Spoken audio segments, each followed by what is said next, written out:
Olmaan kee tulfaatee ka'anaaf finaa ooltee rakkinaaf gadadoo kan nafaan argitee hundaa dandeessuu koo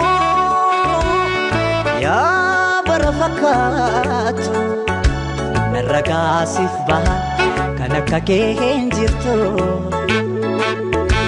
rabbaanaaf si uume hunda kee tottolchee keessa keefi bifa kee walqixa bareeche. Sirrii olmaan kee tulfaateen jaalallee kootiifan sirbee faantuu Damsaw Diroo Beenyaa jedhamti. Innaan mana barumsaa haayiskuulee jiruuttiin wal barree akka gaariitti wal jaalachaa turree jidduudhaanaan mana sirreessaa galee almost waggaa 4 achiin ture amma achi ba'uu marmaartee na gaafachaa turti.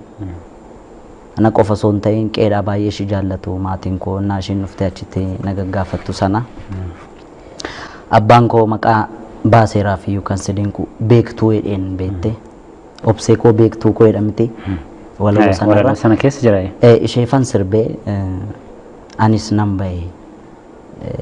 ba'ee amma yoonaa waliin jirra isheefan sirbee kanaaf seenaa dhugaa ta'uusaa naannoon itti dhaladhee ishee beekanii baay'ee ishii jaallatu. Olmaan kee tulfaatee ka'anaaf finaa ooltee rakkinaaf gadadoo kan nafaan argitee.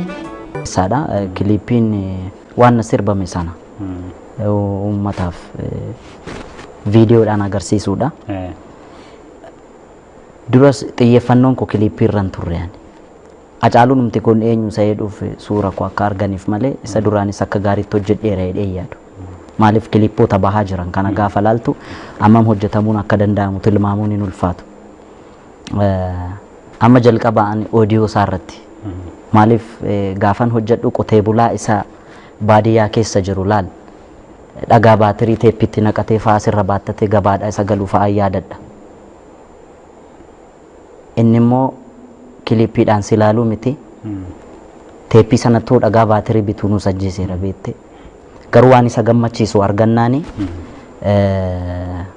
albama keessana kaaseetta keessana tokko miti lama bitatee gala tokko naatti jalaa ciniinu tokko keessa kaawwatan mana.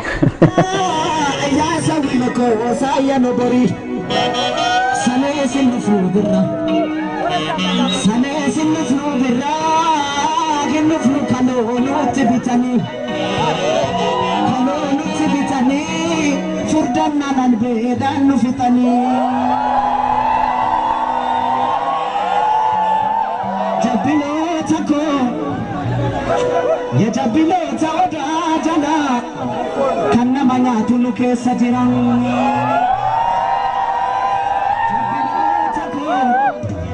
Ya jabbiloota odaa jalaa kan nama nyaatu nu keessa jiran. Haasaan gamaa lafan baatu talbaa facaafa tataati tokko du'ee tokkon taa'u wal gaggalaafa tataati himmulee agarbaciisa biyya ofii maaltu gadhiisa. Haasaan gamaa lafan baatu talbaa facaafa tataati tokko du'ee tokkon taa'u wal gaggalaafa tataati himmulee maal gooti koorri.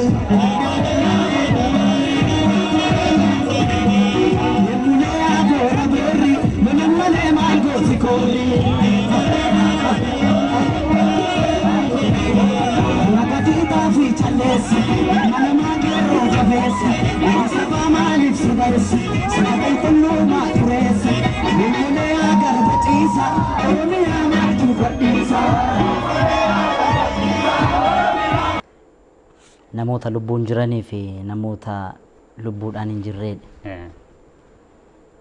Addunyaarraa anaaf namoota lubbuun hin jirre keessaa Oromticha Adam Saadoon ajaa'ibsiifadha. Akka seenaan nu lallabdutti Adam Saadoon lola qotee bulaa Baalee Waaqoo guutuun hoogganamu irratti nafxanyoonni waraana isaan irratti banan irratti loowwan isaanii fixaniiru. Isarratti Jeneraal Waaqoo guutuun xalayaa Naabir Maddaa Oromoo Tuulamaatti ergaa ture.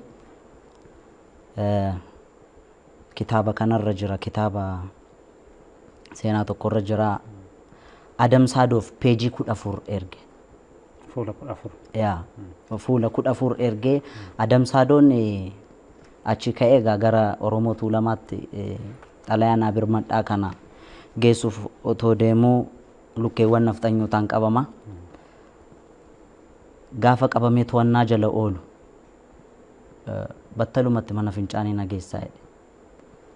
Mana fincaanii nageessaa jedhee fuula 14 waraqaa xalayaa sana nyaatee itti bahee inni garaadhaan nu bahee garaatti nu deebi'eeti waan fiddan fidaa jedheen. Nama kana gaa addunyaa irratti beekamuu baatus anis nama addunyaa irra jiraatu keessaa isa tokko, innis nama addunyaa irra jiran keessaa isa tokko, nama lubbuudhaan hin jirre, nama seenaa kanaan ajaa'ibsiifadha. Isarraayis barnoota guddaan argadhe. Maalan argadhe namni waan kaayyeeffate tokkoof waan gochuu qabu akka gochuu qabuun irraa baradhe. Warra lubbuun jiran keessaa Neelsan Maandeellaan ajaa'ibsiifadha. Nan hima waa'ee kee callisuu argee Oromiyaa tiyya biyya hayyuu qaroon biyya goonni miirree dachee kiirraa margee. Nan hima qabda seenaa cima. Nan hima qabda seenaa cima. Nan hima waa'ee kee callisuu argee Oromiyaa tiyya biyya hayyuu qaroon biyya goonni miirree dachee kiirraa margee. Nan hima qabda seenaa cima.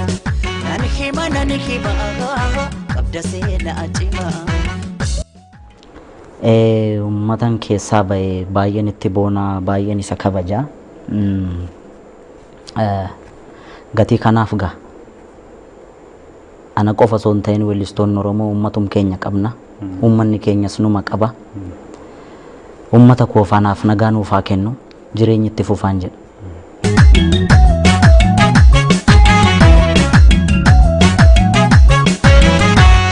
Kaniin ore qabu isinii hambaan koo otoon abu dhabu maaf ta'e carraan koo. Kutaa dhaaba amantiin maaliif wali qoqqoodu ilmaan haadha tokko maaliif waliin ooddu.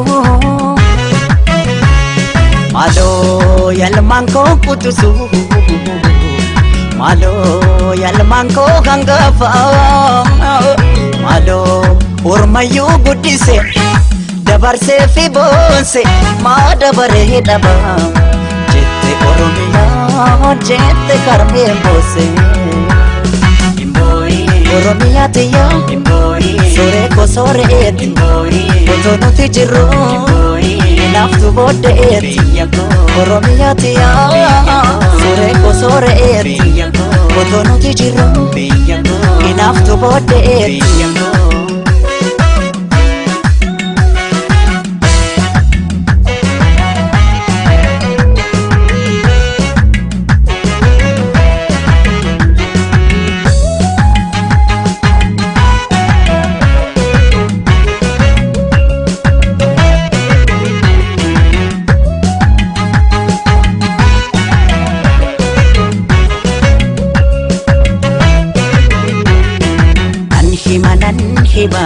Nan hima waa'ee kee callisuu argee Oromiyaa tiyya biyya hayyuu qaroon biyya goonni miirree dachee kiirraa margee.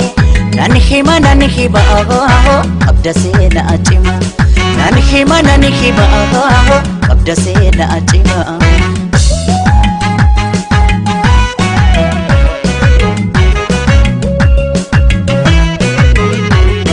Fincaa'aa fi gibeen suma keessa jiru dachee keerra jiru dukkana biyyarraa ifatti jijjiiru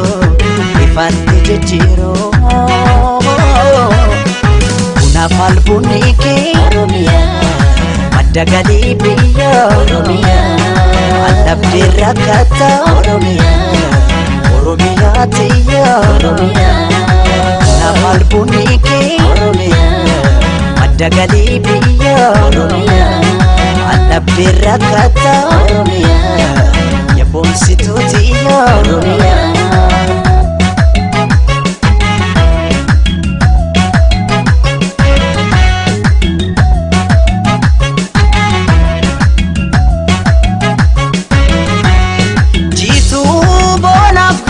kan uumamaan tolte jannata arjiiti kamtu siin qixxaate qabeenya kee gamtaan eeggannee guddifna duree ta'uu kee addunyaaf mul'ifna egaa oolmaan kee dachaadha egaa yoom himamee dhuma egaa qabda seenaa boonsa kumaatama kumaa ada jechuun biyya jechuun ana Oromiyaa dhuma biyya sirna gadaa biyya madda walqixxuu biyya gaaddisa odaan kee mallattoo eenyummaa Oromiyaa tiyaa sooreetti otoo nuti jirru inaaftu booddee biyya sirna gadaa madda walqixxuu gaaddisa odaan kee mallattoo eenyummaa Oromiyaa tiyaa